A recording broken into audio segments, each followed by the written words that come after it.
teachers and school heads are having some difficulties in accomplishing the new version of IPCRF eTool school year 2019-2020 amid the COVID-19 situation. By the way, this is the one, so if you haven't subscribed yet, feel free to subscribe and hit the notification bell to be updated with my upcoming videos. Today, I want to show you a guide video released by the Deped Central Office, BHROD, relevant to the utilization of the IPCRF eTool. So let's watch and listen. That's why successful people take action fast. You must take action.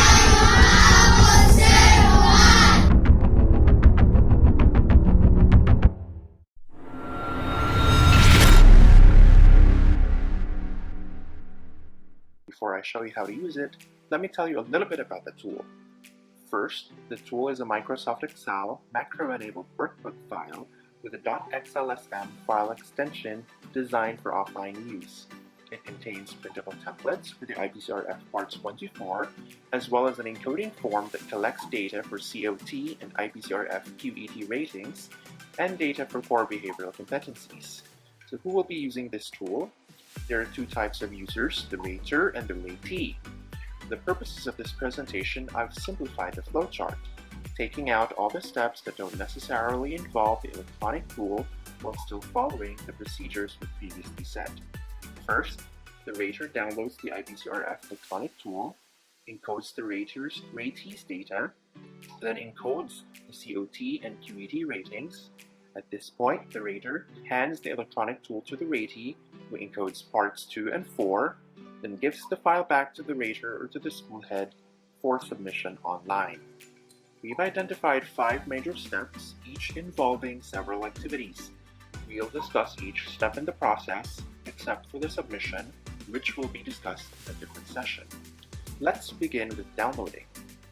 First, let's slip into the role of the rater. Here are the activities for step 1, download and extract. The first thing we must do as a rater is to download a copy of the new IPCRF electronic tool. Keep in mind that the versions that you may have obtained prior to May 4 should no longer be used. The system will not accept them. If you obtained a copy of the tool recently, ensure you have the version with a proficient tool that has automatic ratings of 5 in Objective 10. Any version other than that is no longer valid. So where does one download the tool? You can find the tool by opening this link, which takes you to a Google Drive folder.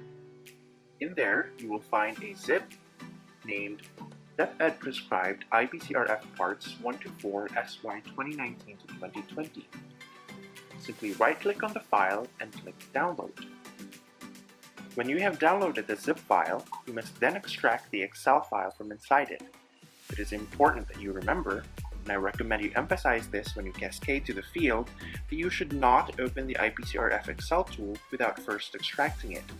In the past, some users have complained that they cannot edit or save the Excel tool, or that the data they encoded is lost after saving and closing Excel. That was probably due to this missed step.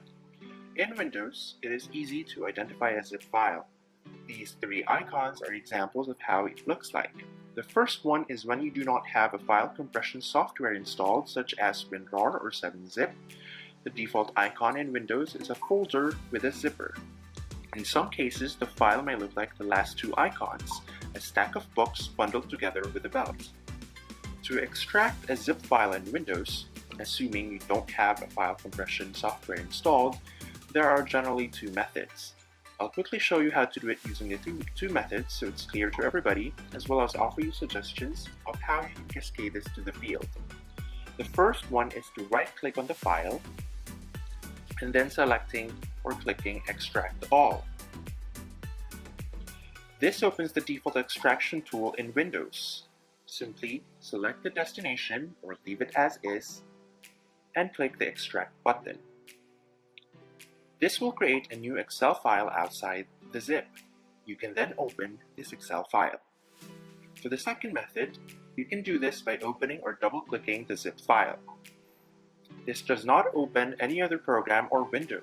It opens in the same File Explorer window and looks as if you just opened a regular folder with a single file in it.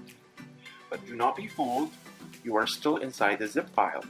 Notice the Extract menu in pink at the top of the window. This tells you the view is of a compressed folder. This is when some users make the mistake of opening the Excel file. I'll remind you again that you should not open it before extracting it. To extract it, you can drag and drop the file into the desktop to create a copy of the tool. You can also copy and paste the file from here, or you can click the Extract All menu at the top, which is similar to the method A which I showed you earlier.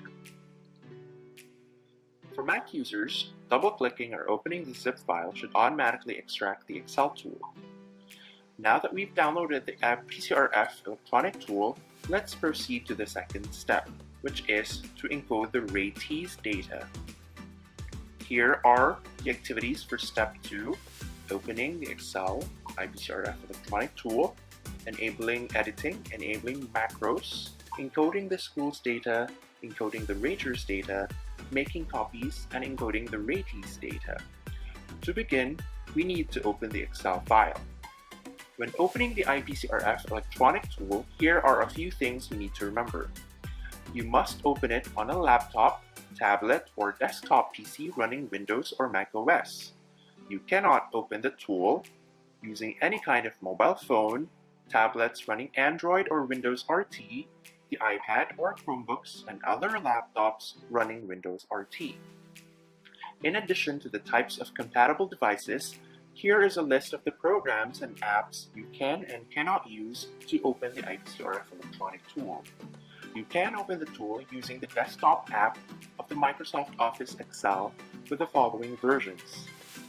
For Windows, it's 2010 and 2013. For both Windows and the Mac, it's 2016, 2019, and Office 365. Note, you should not use the online or web versions of Microsoft Excel because macros aren't supported. You also cannot use these programs. If you are on a Mac, do not open with Numbers or older Office for Mac apps, versions 2004, 2008, or 2011. Furthermore, you should not use Google Sheets or any other Microsoft Office alternatives such as WPS Office, LibreOffice, or OpenOffice. Note that if you open the IPCRF tool with any of the apps in the Don't column, in other words not Excel, the tool is forever broken and you need to download a new copy. Again, it's important that you emphasize this when cascading to the field. There were cases reported that the macros don't work. The reason it turned out was because they were not using Microsoft Excel.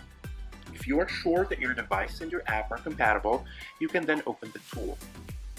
When the tool is opened, Excel automatically puts the file in protected view for security reasons. It does this for files downloaded from the internet. Notice the yellow bar that says Protected View below the ribbon. You need to click the Enable Editing button so you can begin editing the file.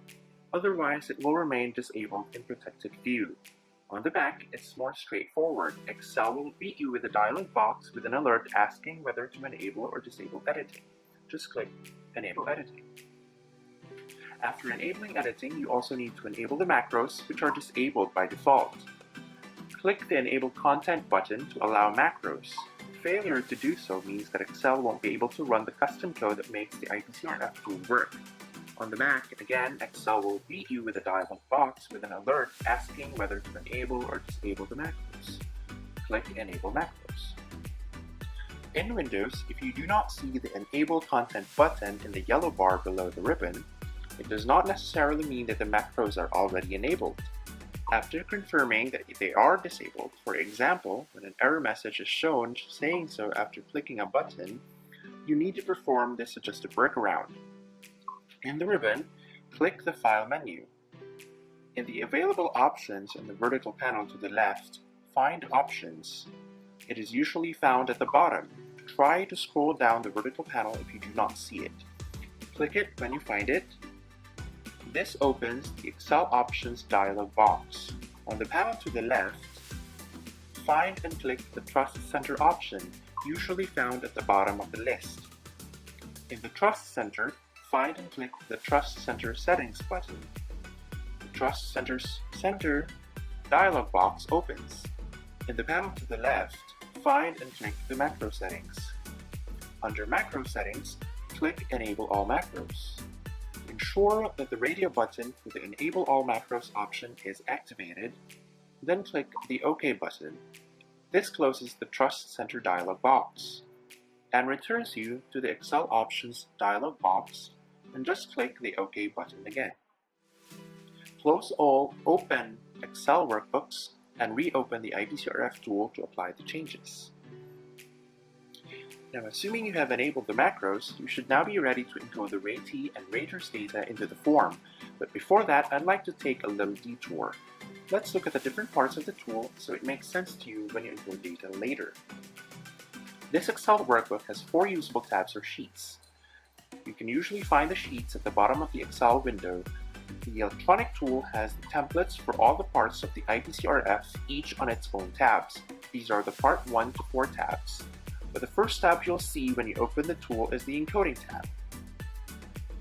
Here are the properties of each tab. For the Encoding tab, it is editable because it contains the data collection form. It is also protected, which means you cannot modify this sheet. Only white cells are editable. This form is also non-printable. For parts 1, 2, and 3, they all have the same properties. They are all not editable because all data that are needed for these parts are encoded in the Encoding tab. They are all protected and not editable and printable. The Part 4 tab is editable but also not protected to allow the users to make any necessary changes for crafting development plans.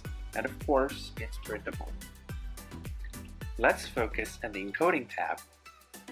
Part 1, and just below that is Part 2.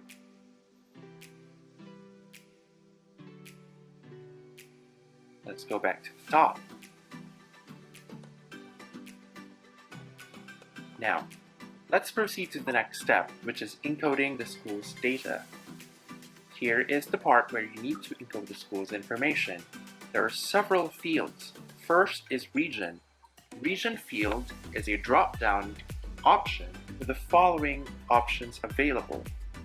The second field is division, which is another drop-down box whose options depend on the selected region. Next is district and or municipality. School ID, which only accepts 6 digits school IDs from 100,000 to 699,999. Next is school name. We recommend you input the complete and proper name of the school. Next is school type, which is another drop-down option between urban and rural. Next is school size, which is a drop-down box for small, medium, large, or very large. And the last field from the school's information is curricular classification. Here are the choices. Note that the choice you select in the curricular classification field will affect choices that will be available in the preceding parts of the tool, specifically the level taught, grade level taught, and subject level taught. Next, we encode the raters data, which contains only 3 fields. First is the rater's name, and we recommend you use this format: last name, comma, first name, and then the middle initial. Next field is the position, which is a drop-down option between these positions. And the last field is date of review, which accepts date from February 2020 and onwards using this format. At this point in time, this field is not required. You only need to encode the date of review when finalizing Part 1. Okay, after finishing encoding the school's information and the rater's information, you need to save the Excel workbook and then close it. What we've done so far is basically make a template. Remember, the rater is doing this. He or she must prepare all the IPCRF files for each of the teacher that he or she will be rating. Suppose I need to prepare the IPCRF tool for one teacher, I will just duplicate the template that I've created and then rename the duplicate to include the name of the ratee or the teacher that I will be rating. Then I will open that file. Now, don't forget to enable editing and enable macros for this step. You need to do that every time you open the IPCRF tool. Now let's proceed to the next step, encoding the ratee's data. Here are the fields that you need to accomplish. There are several fields. Let's begin with the name of the employee. Again, we recommend you use the format that you used for the rater field. Last name, comma, first name, and then middle initial. Next, you select the position, which is a drop-down option between teachers 1 to 3, teacher 1 to 5, master teachers 1 to 4, and special science teachers 1 to 5. Remember that when you change the position, or when you change the data for this field, it also changes the form. For example, if you select a position that uses the proficient form, part 1 for this tool changes accordingly. If you select, for example, master teacher, the form will change into the highly proficient form. Now you will know that the form has changed by looking at the background color. It will turn green for the proficient form, blue for the highly proficient form. Next, the employee ID number, employment status, which is a drop-down option, age, sex, which are also drop-down options. Next is level taught. The options available here will depend on the selected curricular classification under the school's information.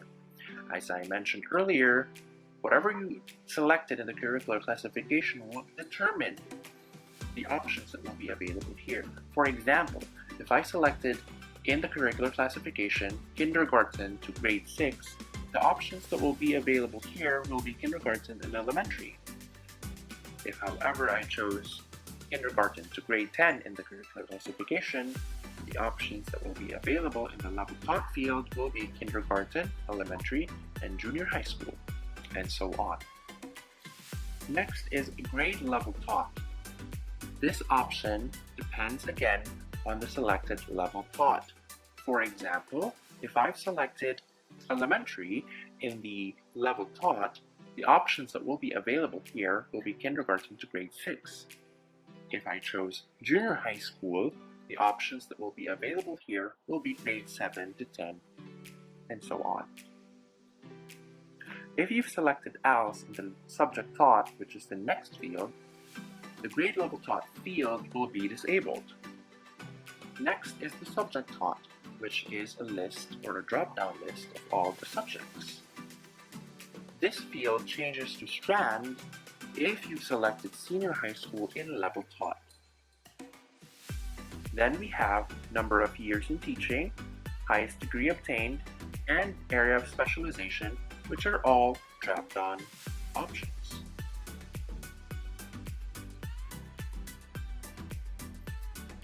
We now have completed step 2. Let's proceed to the next step, encoding of part 1, the COT and IPCRF QET ratings.